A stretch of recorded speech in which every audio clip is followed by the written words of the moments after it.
Okay, let's just get right into it. Have you ever been at a party, you're surrounded by people who are perfectly nice, but you leave feeling completely drained? I don't mean tired, I mean drained. Like the simple act of making casual conversation just cost you a ton of energy. If that sounds even a little bit familiar, then you're on the right place. And this, right here, this is the big idea we're going to unpack. It's not about being shy or introverted or, bad at parties. This is about your cognitive wiring. It's a huge clue to how your mind is actually built. And honestly, it's a pretty incredible thing.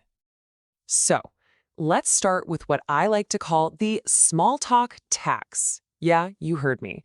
It's that invisible price you pay for conversations that don't really go anywhere, leaving you feeling like you've got a major deficit in your mental energy bank. Right? It's such a weird feeling. You could genuinely like every single person there, but the process of navigating all those surface level chats, about the traffic, the weather, what you did last weekend, it just leaves you feeling kind of hollowed out. Okay, so the most important thing to get straight right now is that this is not a personal failure. You haven't failed some kind of social test. In fact, that feeling is a signal, and it's pointing toward a specific and really powerful way that your brain prefers to operate. All right, let's get to the why of it all. To understand this, we've got to shift our focus away from social skills and take a peek under the hood at the architecture of the mind itself. See, this isn't something you can just fix with a book on how to be more charismatic, because the issue isn't your performance. The issue, and I'd argue the gift, is in your processing. It's all about what your brain is naturally looking for in every single interaction. And that brings us to the core concept of this whole thing. It's a term that might just change the way you see yourself. It's called concept-driven cognition. So, what does that actually mean in plain English? Well, a concept-driven brain isn't happy with just the what. It's constantly, almost automatically searching for the how and the why. It wants to connect any new piece of information to what it already knows and see the bigger picture. And what's really cool is how active this all is. Your brain isn't just sitting there passively downloading data. No, it's trying to build something. It hears about a new project at work and immediately starts thinking about how that fits into the company's 5-year plan. It hears a piece of news and tries to slot it into a larger geopolitical puzzle. It's always building, always connecting. And this, my friends, is where the conflict comes in, because not all conversations give your brain the raw materials it needs to build. And that leads us to a huge difference between two types of talk. This chart just lays it all out, doesn't it? Static chat is just an exchange of facts. There's no underlying structure. How was your weekend? Good. That's it. End of story. There's nothing to connect, nothing to build with. But deep talk, oh, that's a whole different game. It explores the why.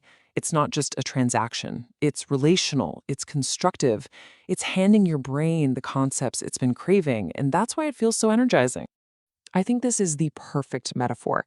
Your mind is like this high-performance engine. It's revved up and ready to go on an intellectual journey, to explore new territory and connect amazing ideas. Small talk is like sitting in that car with the engine just idling. You're burning fuel, but you're going absolutely nowhere. And it's not just boring, it's deeply, deeply frustrating. So, how do we fix this? Well, here's the secret. You don't. You don't fix it. You embrace it. You have to reframe this whole thing from a social burden into what it really is, a cognitive superpower. This is the key. If you remember nothing else, remember this. That feeling of being drained by small talk isn't a bug. It's a feature. It's your brain's homing beacon, signaling that you are wired for depth, for meaning, and for real connection. It's a hunger for substance in a world that often just serves up fluff. So what can you actually do? First, just change your goal. Don't just try to survive a conversation.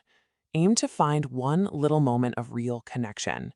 Instead of just accepting a surface level answer, gently ask, "Oh, why?" or "What was interesting about that for you?" And try offering up a thought or an idea of your own, not just a status update. And maybe, most importantly, seek out other curious people. Find your tribe. Seriously. Let this sink in. Your goal isn't to become a master of meaningless chatter. The goal is to become a skilled seeker of meaningful conversation. It's all about learning how to gently steer conversations toward the substance that your mind is literally built to thrive on. So I'm going to leave you with a little challenge. Instead of the usual, "How are you today?"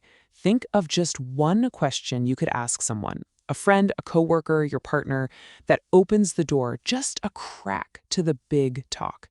What's one thing you're genuinely curious about? And how could you invite someone else to explore it with you?